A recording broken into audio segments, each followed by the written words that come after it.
अस्सलाम वालेकुम students, first year computer science की आज की इस वीडियो में हम डिस्कस करेंगे चैप्टर नंबर 3 के टेस्ट को। बहुत इंपॉर्टेंट चैप्टर है, इसमें से लॉन्ग क्वेश्चन भी आ रहा है। CT3 इसका नाम था। अब हमने इसके पहले तो MCQs को डिस्कस करना है। सबसे पहले 5 MCQs थे। नंबर 1 पे सबसे पहला MCQ था, the characteristics of well defined problem is. Well defined problem जो है वो कौन सी होती है? जिसके अंदर उसका गोल क्लियर हो, उसके इनपुट्स क्लियर हो, उसके अंदर जो भी प्रोसेसेस हम रन कर रहे हैं या आउटपुट का जो भी काम है, ये सारी चीजें अगर क्लियर हैं तो वो एक वेल डिफाइंड प्रॉब्लम। अगर कोई भी चीज लैक कर जाए, इनमें से किसी भी चीज की कमी आ जाए, तो वो वेल डिफाइंड प्रॉब्लम नहीं होती। जैसे कि यहाँ पर सी ऑप्शन था, वो राइट आंसर था। तो ये clear goal, inputs, process and output जो है वेल डिफाइंड प्रॉब्लम का आंसर है।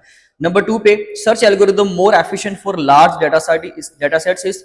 ये हमारे बुक में भी MCQ इसी तरह से है और इसका आंसर वाकई में डी आंसर है, क्विक सॉर्ट। थोड़ा सा अजीब इसलिए लगता है क्योंकि हमने ये चीज पढ़ी नहीं है, हमें क्विक सॉर्ट का टॉपिक नहीं दिया गया। बट इंटरमीडिएट के स्टूडेंट्स हैं आप लोग, आपको ये थोड़ा सा साथ में टेस्ट ऐड करना पड़ेगा, आपको चीजें कुछ ऐड करनी पड़ेगी या आपको कंसेप्चुअली कुछ क्वेश्चन दे सकता है। तो कंपैरेटिवली आपने सॉर्टिंग एल्गोरिदम सारे देख लेने, अपने एंड पे सारे देखें। मैंने प्लेलिस्ट में वही पढ़ाए हुए जो बुक में है, लेकिन आप जो है वो कंपैरेटिवली 2 3 4 का आप जो है ना वो कंपैरिजन करना सीखें आपस में। इवन एक एक्सरसाइज का क्वेश्चन हमने एक्सप्लेन भी किया हुआ, इस तरह का क्वेश्चन है कि जिसमें वो कहता है कि बबल सॉर्ट को ना आप किसी दूसरे तीसरे एल्गोरिदम के साथ कंपेयर करें। तो वो जो हमारी बुक में है उसके साथ कंपेयर नहीं करना, किसी और के साथ करना। तो ये क्वेश्चन जो है वो वैलिड है, इस तरह का क्वेश्चन आ सकता है। नंबर 3 पे time complexity of depth search DFS algorithm in a graph is. Tree या ग्राफ, उसका जो टाइम कॉम्प्लेक्सिटी होता है ना वो होता है ऑर्डर ऑफ V+E। तो इसलिए यहां पर सी आंसर जो है वो इसका राइट आंसर है। नंबर 4 पे, प्रॉब्लम विद यस और no output is called decision making problem. Search problem, searching problem, counting problems, इसमें आंसर होगा एक तो इसमें ऑप्शन ए और सी रिपीट कर गया था और ये गलत होगा। आप डेफिनेटली अगर एक आंसर भी सही होता तो फिर आप ए लगा दें या सी लगा दें, ऑब्वियसली इसको सही माना जाएगा। बट बोर्ड में इस तरह की मिस्टेक नहीं हो पाएगी, यहाँ पे वो टाइपिस्ट से होगी शायद। तो यहाँ पे बी आंसर होगा डिसीजन मेकिंग, क्योंकि डिसीजन मेकिंग में आंसर सिर्फ ट्रू या फॉल्स होता है। Number 5 in big O notation what does the N typically represents. जब हम ऑर्डर ऑफ एन लिखते हैं, एन स्क्वायर लिखते हैं, लॉग एन लिखते हैं, तो वहां पर एन का मतलब होता है नंबर ऑफ इनपुट्स। तो यहाँ पे जो राइट आंसर था वो था सी आपका ऑप्शन। तो यहाँ पे नंबर ऑफ इनपुट्स यानी कि इनपुट साइज की बात हो रही है। देन आते हैं शॉर्ट क्वेश्चन की तरफ। शॉर्ट क्वेश्चन भी हमारे पास जो थे, इसमें 6 शॉर्ट क्वेश्चन शामिल थे इस टेस्ट के अंदर, उनकी डिस्कशन करते हैं। सबसे पहला क्वेश्चन था, outline the main steps involved in the generate and test algorithm। generate and test algorithm के अंदर क्या बेसिकली हमारे पास स्टेप्स शामिल हैं?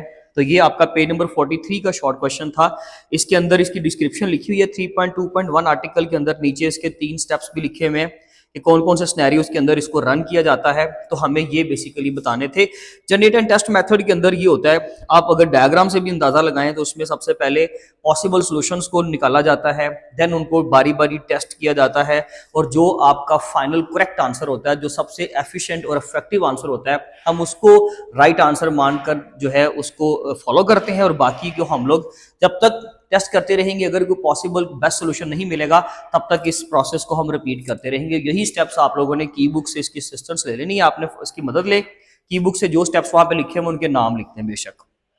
डिस्क्राइब लाजमी कर दें कि जनरेट एंड टेस्ट मेथड होता क्या है। नंबर 2 पे discuss the advantages of using dynamic programming. Dynamic programming itself एक एडवांटेज ही है। डायनामिक प्रोग्रामिंग जब हम इस्तेमाल करते हैं ना, तो इटसेल्फ यानी कि जब इसकी डेफिनेशन लिखोगे ना, यही इसके बेनिफिट्स हैं कि इसमें हम लोग, ये एक ऐसी ऑप्टिमाइजेशन टेक्निक है जिसके अंदर हम ब्रेकिंग डाउन करते हैं पहले तो बिगर प्रॉब्लम्स को into smaller problems, and then हम उनके आंसर्स को स्टोर कर लेते हैं ताकि हमें नेक्स्ट टाइम जब भी इस तरह की प्रॉब्लम रिपीट करे तो हमें अपने सारे सॉल्यूशन को अगेन स्क्रैच से सोल्व ना करना पड़े, बल्कि उस बने बनाए डेटाबेस में से हम आंसर को ले लें और उसको क्या करें, उसके मुताबिक अपने प्रॉब्लम को सोल्व कर लें। जो पहले प्रॉब्लम सोल्व हो गई है, अगर सेम प्रॉब्लम दोबारा से आ रही तो उसका आंसर वही होगा जो पहले था। तो हमें इसलिए दोबारा से स्क्रैच से प्रॉब्लम सोल्व नहीं करनी पड़ती। डायनामिक प्रोग्रामिंग, अगर किसी का कॉन्सेप्ट क्लियर नहीं है, टॉपिक क्लियर नहीं, तो वो जाके पहले वीडियो देख ले प्लेलिस्ट में, इंशाल्लाह वो क्लियर हो जाएगा। नेक्स्ट था जी, इसमें आप लोगों ने कोई डायग्राम नहीं है, सिंपल बस आप इसकी एग्जांपल लाजमी देंगे।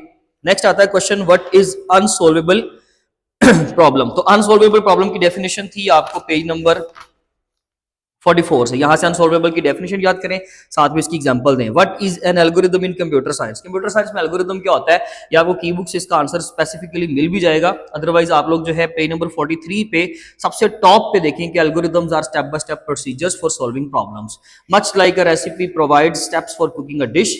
और इसमें साथ में आप अगर हो सके तो कोई कंप्यूटर के हिसाब से एग्जांपल दे दें कि लेट्स से हम एक वेबसाइट ही अगर बनाना चाहते हैं, एक लोगो बनाना चाहते हैं, एक पेज बनाना चाहते हैं, तो उसके जो नंबर ऑफ स्टेप्स होंगे जो हम फॉलो करेंगे, that list is called as an algorithm. इसके अलावा what is bubble sort, right its time complexity. Bubble sort की डेफिनेशन लिखनी थी, यहाँ पे उसके साथ में टाइम कॉम्प्लेक्सिटी आएगी। व्हाट इज बाइनरी सर्च, इसकी डेफिनेशन आएगी, साथ में इसकी टाइम कॉम्प्लेक्सिटी आएगी। इंपॉर्टेंट बात यह है कि टाइम कॉम्प्लेक्सिटी 0.5 मार्क्स के हिसाब से होगा। अगर आप टाइम कॉम्प्लेक्सिटी नहीं लिखी किसी ने तो वो अपने आप को 1.5 मार्क्स जो है वो एलोकेट करेगा। बबल सॉर्ट की एग्जांपल, बबल सॉर्ट की डेफिनेशन, ये एक ही बात है। आप ये करेंगे बबल सॉर्ट में ना, आप बिल्कुल छोटी सी एग्जांपल दे दें कि ये हमने सॉर्ट कर लिया लिस्ट और ये हमारा बबल सॉर्ट का फाइनल आंसर है। उसमें अगर आप उसके स्टेप्स भी बता दोगे तो वो अच्छी बात है। ज्यादा अच्छी बात यही है कि आप उसके स्टेप्स बताएं कि बबल सॉर्ट एक्चुअली होता क्या है। ओवरऑल अगर आप डिस्क्रिप्शन दे देंगे, जैसे कि मिसाल के तौर पे bubble sort is one of the simplest sorting algorithm. It works by repeatedly stepping through the list, comparing adjacent elements and swapping them if they are in the wrong order. भाई यही बात नीचे स्टेप्स में है, steps भी यही है, बस थोड़ा सा उनकी वर्डिंग चेंज होगी, थोड़ा सा टेक्निकल वे में लिखा हुआ है बस। और मैंने बाकी आपको जब लेक्चर ये दिया था तो उसमें प्रॉपर मैंने एग्जांपल दी, या वो एग्जांपल आप लॉन्ग में इस्तेमाल करेंगे, शॉर्ट में नहीं करेंगे। सिंपल बस शॉर्ट में आप इसकी डिस्क्रिप्शन दे दे, साथ में एग्जांपल दे दे, टाइम कॉम्प्लेक्सिटी बता दें और काफी हो जाएगा ये। फिर आपका इसी तरह से बाइनरी सर्च भी आप कंप्लीट करेंगे। The last one is explain the concept of time complexity with the help of big O notation and suitable example. ये बहुत इंपॉर्टेंट क्वेश्चन था आपका। देखिए जी, मैंने आपको पहले ही बताया था, तो टेस्ट में भी इसी तरह से मैं नेक्स्ट टाइम जब चैप्टर नंबर 3 का टेस्ट आएगा तो मेरी कोशिश होगी कि मैं कोई अलग लॉ की आपकी अटेम्प्ट करवाऊं। ये समझ लीजिए आपके लिए गेस वर्क भी हो गया।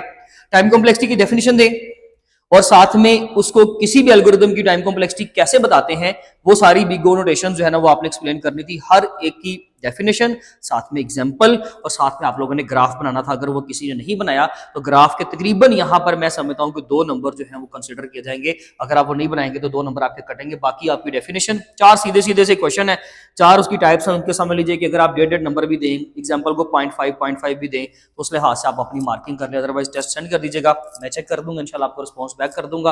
बाकी इंशाल्लाह हम अपनी नेक्स्ट टेस्ट की डिस्कशन में मिलेंगे, तब तक अपना ख्याल रखें। Thank you so much.